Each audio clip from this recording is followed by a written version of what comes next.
লোকটা যাইতেছে না, এই লোকটা হলো আমার মালয়েশিয়াতে ক্রিকেট খেলার ভিলেন।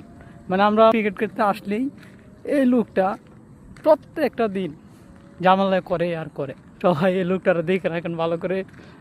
এই যে এই লোক যাইতেছে, আর আমাদের মাঠে আমাদের যারা খেলবে এরা উপস্থিত আছে। সবার মনে একটা সংশয়, এই যে দেখেন আস্তে করে সবাই বাড়ির দিকে হাঁটা দিছে। তো কিছু মানুষ আছে এরকম, প্রত্যেক এলাকায় থাকে, সব জাতি থাকে, যারা মানুষকে কোনো না কোনোভাবে ডিস্টার্ব করতে পারলেই মনে হয় তারা খুশি। এটা মাঠ, খেলার মাঠ, এই যে একটা মাঠ, এই যে গোলবার। আর এই লোকটা এখানে গ্যান্ডারি ক্যাত করে। তো ওইখানে সেই গ্যান্ডারি ক্যাত, তো আমরা তো আর খেতে যাই না, আমরা খেলাই। কিন্তু আছে সব জায়গাতে এরকম কিছু কিছু লোক আছে, এই যারা সবাই ভয় পায়া ওই দেখেন মাঠের এক কর্নারে চলে গেছে। আর এটা হচ্ছে আমাদের ক্রিজ, আর এটা হচ্ছে এই লোকের গ্যান্ডারি ক্যাত। তো তারপরেও সবসময় এরকম কাজ করে। তো এরকম লোক কার কার এলাকায় আছে সবাই কমেন্ট করেন বেশি বেশি করে।